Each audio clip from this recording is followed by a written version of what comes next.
ప్రభునందు ప్రియమైన దేవుని ప్రియబిడ్డలారా, దేవుని కృపను బట్టి, దేవుని దయని బట్టి మరొక పర్యాయం మీతో కలిసి వాక్య ధ్యానం చేసే భాగ్యము దేవుడిచ్చినందుకు వందనాలు. మీ అందరికీ వందనాలు. అపోస్తుల కార్యాలు 12వ అధ్యాయం 12వ వచనంలో మనం సహజంగా ఎక్కువగా చదివే వచనం, ఇట్లు ఆలోచించేసుకొని మార్కు అని మారుపేరు గల యోహాను తల్లి అయిన మరియ ఇంట్లో అనేకులు సమకూడి ప్రార్థించారని, ఆ ప్రార్థన జరుగుతుండగా పేతురు విడిపించబడ్డాడని మనం చాలాసార్లు చదువుతాం. ఎందుకంటే మంచి నేను చదువుతున్నాను. ఇట్లా ఆలోచించుకొని అతడు మార్కు అని మారుపేరు గల యోహాను తల్లి అయిన మరియ ఇంటికి వచ్చాను. అక్కడ అనేకులు కూడి ప్రార్థన చేయుచుండిరి. బైబిల్లో మరియలు చాలామంది ఉన్నారు. నాకు తెలిసి 6 వరకు ఉన్నారు. అందులో ఈ మరియ ఒక మరియ, యేసు తల్లి అయిన మరియ, మగ్దలేన మరియ, వేరొక మరియ, మార్కు అని మారుపేరు గల యోహాను తల్లి అయిన మరియ, ఇలా మరియలు ఉన్నారు. ఇంకో ఈవిడి మార్కు సువార్త రాశారు కదా, ఆ సువార్త రాసిన మార్కు యొక్క తల్లి అయిన మరియ గృహం ఇది. వాళ్ళ ఇంట్లో అనేకులు కూడి ప్రార్థన చేశారు, పేతురు విడిపింపబడ్డారు అని సహజంగా చదువుకొని వెళ్ళిపోతూ ఉంటాం.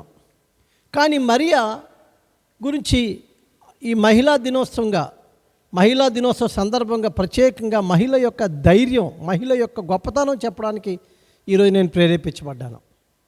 దేవుని ప్రియమైన దేవుని బిడ్డలారా, ప్రార్థన ఎవరింట్లో అయినా జరుగుద్ది, ఆరాధన ఎవరింట్లో అయినా జరుగుద్ది, ప్రార్థన ఎవరైనా చేస్తారు, ఎప్పుడైనా చేస్తారు. కానీ ప్రార్థన చేసిన సమయం, పరిస్థితులు బట్టి ప్రార్థనకు విలువ ఉంటుంది. ప్రార్థన గృహంలో పెట్టుకోవడం పరిస్థితులు బట్టి, సందర్భాన్ని బట్టి ఆ గృహకూటానికి విలువ ఉంటుంది. అంత ఎందుకండి, దావీదు రోజుకి ఎన్నిసార్లు ప్రార్థన చేశాడు, దానియేలు చాలా ప్రార్థన చేశాడు. కానీ రాజుకు తప్ప వేరొకరికి ప్రార్థన చేయకూడదని చట్టము చేయబడిన తర్వాత కూడా దానియేలు యెరూషలేము వైపు కిటికీ తెరిచి ప్రార్థన చేశాడు. ప్రార్థనకు వ్యతిరేకంగా చట్టము చేసినప్పుడు కూడా ప్రార్థన చేశాడు. అది దానియేలు గొప్పతనం. అట్లానే మరియ ఇంట్లో ప్రార్థన అవ్వడం, ఆ రోజుల్లో ఆది సంఘంలో మందిరాలు లేవు కదా, ఇంటింట కలుసుకొని ప్రార్థన చేశారు. అంతకుముందు చాలా గృహాల్లో ప్రార్థనలు అయ్యాయి. చాలామంది ఇంటిల్లో ప్రార్థనలు పెట్టుకున్నారు. అసలు ఆరాధన జరిగేదే గృహాల్లో జరిగేది అప్పట్లో, ఆది అపోస్తులు. అసలు పరిశుద్ధాత్మ శక్తిని పొందుకున్నది ఆది సంఘం మొదట ఉన్నది ఎక్కడ? మేడ గదిలోనే, మందిరంలో కాదు, మేడ గదిలోనే. అది కూడా కొంచెం పెద్ద గది, 120 మంది పట్టే గది. నేను ఇజ్రాయెల్ దేశం వెళ్ళినప్పుడు ఆ గదిలోకి కూడా తీసుకెళ్ళారు నన్ను. మంచిదే ప్రియులారా, ప్రార్థన జరగడం గొప్ప కాదు, ప్రార్థన ఇంట్లో పెట్టుకోవడం గొప్ప కాదు. కానీ ఈ సందర్భాన్ని మీకు అలా చదువుకెళ్ళిపోతే అలాగే ఉంటుంది. కానీ ఒకసారి లోతుకి వెళ్దాం, ఆ పరిస్థితులు ఒకసారి వివరిస్తాను, ఆ సందర్భం మీకు వివరిస్తాను. ఆమె ఎంత ధైర్యవంతులో చెప్తాను, ఆమె ఎంత తెగింపు కలిగిన బిడ్డో మీకు చెప్తాను. దేవుని బిడ్డలారా, రోమా ప్రభుత్వం పరిపాలన ఉన్నప్పుడు, ఆ రోజులో రోమా ప్రభుత్వం పరిపాలన చేస్తుంది.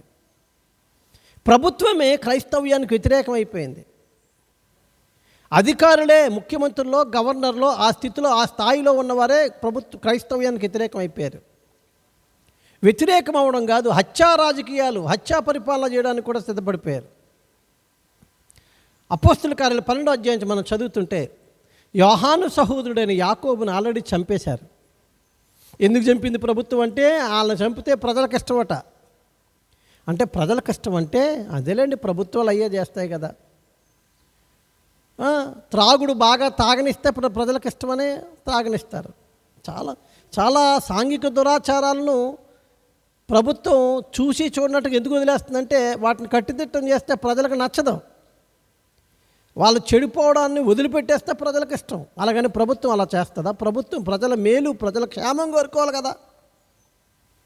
కానీ ఈ ప్రభుత్వం మనుషులకు ఇష్టమని యాకోబుని చంపేశారు.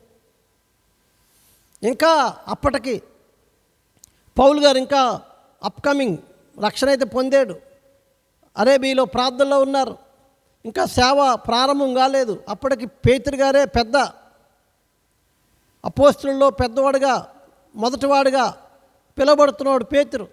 కాబట్టి పేతురు కూడా చంపేస్తే ప్రభుత్వానికి వ్యతిరేకత ఉండదు, ప్రజలకు అనుకూలంగా ఉంటారు, మా గవర్నమెంట్ ముందుకెళ్తుంది అని దురుద్దేశంతో హేరోదు పేతురు గారిని కూడా పట్టేసుకున్నాడు, చంపేద్దామని అనుకున్నాడు. కాకపోతే పండగ రోజులంట. ఆ పండగ దినాల్లో చంపితే బాగోదు, ఈ పండగ అయిపోయిన తర్వాత చంపుదామని జైల్లో పెట్టాడు. ఆ దినాలు యేసు నామము ఎత్తడానికి పురుషులు సైతము భయపడిపోతున్న దినాలు. నేను క్రైస్తవుడను లేక యేసుక్రీస్తు శిష్యుడను అని చెప్పుకోవడానికి కూడా భయపడిపోతున్న దినాలు. ప్రభుత్వం భయపెట్టి వదిలేది కాదు, ప్రభుత్వం చంపేస్తుంది. 4 రోజులు జైల్లో పెట్టి వదిలేసేది కాదు. ప్రభుత్వం ఏదో ఒక 100 రూపాయలు ఫైన్ వేసి వదిలేసే పరిస్థితి కాదు, అది చంపేయడమే. ఎంత భయానకమైన పరిస్థితి, ఎంత ఆందోళనకరమైన పరిస్థితులు. ఈ పరిస్థితుల్లో పేతురు గారిని తీసుకెళ్లి చెరసాల్లో పెట్టేశారు.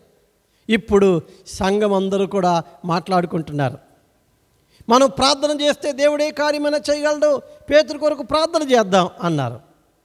చేద్దామంటే చేద్దాం, చేద్దామంటే చేద్దాం, అందరూ కలిసి చేద్దాం అంటున్నారు. అందరూ కలిసి చేద్దామంటే ఇప్పుడు ఇట్లు ఆలోచన చేసుకొని, ఏం ఆలోచన అది? ప్రార్థన చేద్దాం అన్నది ఒక ఆలోచన, చాలా మంచి ఆలోచన, చాలా మంచి నిర్ణయం. రెండో ఆలోచన, ఎక్కడ కలుసుకుందాం? అక్కడ చాలామంది సంఘ పెద్దలు, అప్పటికే అపోస్తలుల గారి ఆరోగ్యాల్లో సంఘానికి పెద్దలు పెట్టారు కదా, చాలామంది పురుషులు ఉన్నారు కదా. ఇప్పుడు ఏ బ్రదర్కి ఆ బ్రదర్ వచ్చి, బ్రదరు మా ఇల్లు ఇరుకండి, మా ఇల్లు చిన్నదండి, మా ఇంట్లో కుదరదండి, వాళ్ళింట్లో పెట్టండి అంటున్నారు ప్రార్థన. వాళ్ళింట్లో, మా ఇంట్లో కరెంటు లేదండి, మా ఇంట్లో సరైన ఈ పరిస్థితులు బాగాలేవండి, ఇంకొక ఇంట్లో పెట్టండి అంటున్నారు. ఇంకొక ఆయన మా ఇల్లు రోడ్డు మీద ఇల్లండి, బాగోదండి అని ఏదో తప్పించుకోవడానికి 1,00,000 కారణాలు ఎన్నుకొని మగవారందరూ కూడా మా ఇంట్లో వద్దు, మా ఇంట్లో వద్దు, మా ఇంట్లో వద్దు అని బంతిని అవతల కోటుకు దోసేస్తున్నారు. ఎందుకంటే అసలు యేసు నామము పెట్టుకుంటేనే చంపేశారు, యేసు కొరకే చంపేస్తున్నారు, పేతున్నే చంపేశారు. అలాంటిది మా ఇంట్లో ప్రార్థన జరిగితే మా ఇల్లు ఉంచుతారా, మా ఇల్లు కూల్చారా, మమ్మల్ని చంపారా, బాబాయ్ మాకెందుకు వచ్చింది బాధ, ఏదో తప్పించుకుంటే పోయేదే కదా అని మగవారు అనేవారు, పెద్దలైన వారు, గొప్పవారు అనేవారు, ఏంటి పేరు ప్రఖ్యాత కలిగిన వారు అందరూ తప్పించేసుకుంటున్నారు. అన్నిటికీ సై అంటున్నారు, కానీ ప్రార్థన పెట్టడానికి మాత్రం నో అంటున్నారు. మరి ఇంట్లో ప్రార్థన జరిగింది అనేది నువ్వు చదువుకెళ్ళిపోతే తేలిగ్గా ఉంటుంది, దాని వెనక బ్యాక్గ్రౌండ్ చూడండి. ఆ రోజుల్లో ఎవ్వరూ ప్రార్థన పెట్టడానికి తమ ఇల్లులు ఇవ్వటం లేదు. ఎవరు ఎందుకు ఇవ్వటం లేదంటే, వాళ్ళ ఇంట్లో ప్రార్థన అయితే ఆ ఇంటిని పడగొట్టినా పడగొడతారు దుండగులు. ఆ ఇంట్లో ప్రార్థన అయితే ప్రభుత్వం వారు ఏదో నేరం మోపి శిక్షేతన వేసి ప్రాణాలు తీసినా తీస్తారు. ఆ రోజుల్లో ఏమండి భయము, ప్రాణభయం. ప్రభుత్వ వ్యతిరేకపోతే అయిపోతే ఏం చేయగలం మనం? ఇంకా కూడా 4 వ్యతిరేకులు అయ్యారంటే మనం ప్రభుత్వం దగ్గరికి వెళ్ళి, పోలీస్ స్టేషన్కి వెళ్ళో, కోర్టుకు వెళ్ళో మనం వాళ్ళతో వాదించో, వాళ్ళతో ఫైట్ చేయగలం. అసలు రాజ్యాధికారులే, పరిపాలన చేసేవారే చంపేయడానికి నిర్ణయం వచ్చేసి చంపేసి, వ్యతిరేక పరిస్థితులు ఉన్న పరిస్థితుల్లో ఒక స్త్రీ, ఒక మహిళ పురుషులకు మించిన ధైర్యం, పురుషులకు మించిన తెగింపు. కొంతమందికి ధైర్యం ఉన్న తెగింపు ఉండదు, కొంతమంది భక్తి ఉన్న తెగింపు ఉండదు. యేసయ్య కలువరి శిలువలో ప్రాణం విడిచింది మధ్యాహ్నం 3ంటికి. సాయంకాలం 6 గంటల లోపు ఆయన సమాధి కార్యక్రమం జరగాలి, లేకపోతే మళ్ళా ఈ 3 గంటలు ప్లస్ 24 గంటలు, 27 గంటల తర్వాత సమాధి జరగాలి. ఎందుకంటే విశ్రాంతి దినం చేస్తే త్వరగా చేయాలి, 3 గంటల టైం ఉంది. చాలామందికి ఆశ ఉంది, యేసయ్య బాడీని కిందకి దింపి బట్ట చుట్టి సెంటు కొట్టి సమాధుల్లో పెట్టాలని చాలామందికి ఉంది. కానీ అరిమతె యోసేపుకు మాత్రమే తెగింపు ఉంది. చదవండి మార్క్స్ వార్తలో, అరిమతె యోసేపు తెగించి అడిగాడట. ఏం చేస్తారు? యేసుని చంపేశారు, నేను ఆ బాడీని ఇమ్మంటే నన్ను చంపేస్తారు, చచ్చిపోతాను యేసు ప్రభు కొరకు అని తెగించే శరీరాన్ని అడిగాడు పిలాతుని ఆయన. ఈరోజున దేవుని బిడ్డలారా, ఆదిమ సంఘములో అంతకుముందు ఇంటింటా అందరిలో ప్రార్థనలు జరిగాయి. అందరిలో ఒకరోజు వీళ్ళింటి దగ్గర, ఒకరోజు ఇంకో ఇంటి దగ్గర, ఒకరోజు ఇంకో ఇంటి దగ్గర ప్రార్థనలు జరిగాయి. కానీ ఈ సిచ్యువేషన్లో వచ్చేసరికి ఎవ్వరు ప్రార్థన పెట్టుకోవడానికి ముందుకు రాని దినాలవి, స్థలం ఇవ్వని దినాలవి, దేవుని బిడ్డలము లేక క్రైస్తవులను చెప్పుకోవడానికి కూడా ముందుకు రాని దినాలలో మరి తెగించి ధైర్యము వహించి, ఏమవుద్ది? కూల్చేస్తా, నా ఇల్లు కూల్చేస్తారు, చంపేస్తా, నన్ను చంపేస్తారు, మా ఇంట్లో కూడుకోండి, మార్కు అపోస్తల కార్యాలు 12:12లో మార్కు అని మారు పేరు గల యోహాను తల్లి మరి ఇంట్లో ప్రార్థన జరిగిందని నువ్వు సింపుల్గా చదివికి వెళ్ళిపోతే సింపుల్గానే ఉంటుంది. దాని బ్యాక్గ్రౌండ్ చూస్తే ఆమె తెగింపు, ఆమె ధైర్యము, ఆమె సమర్పణ ఎంత గొప్పది తెలుసా. నా ఇల్లు కూలిపోయినా పర్వాలేదు, నన్ను చంపేసినా పర్లేదు, మా ఇంట్లో ప్రార్థన పెట్టండి. పోనీ నలుగురితో పెట్టిందా, ముగ్గురితో పెట్టిందా, సైలెంట్గా పెట్టిందా? అనేకులు, అనేకులంటే 20 మంది 30 మంది అనేకులు అంటారా? వందలాది మంది ఆ ఇంటికి వచ్చి యాకోబుని చంపేసి పేతుని చంపడానికి జైల్లో ఉంటే అలాంటి సందర్భంలో అనేకులు ఆ ఇంటికి వచ్చి ప్రార్థన చేస్తుంటే ప్రజలకు తెలియదా? ప్రభుత్వానికి తెలియదా? ఇంటెలిజెన్సీలు ఉండవా? పోలీసు వాళ్ళకి తెలియదా?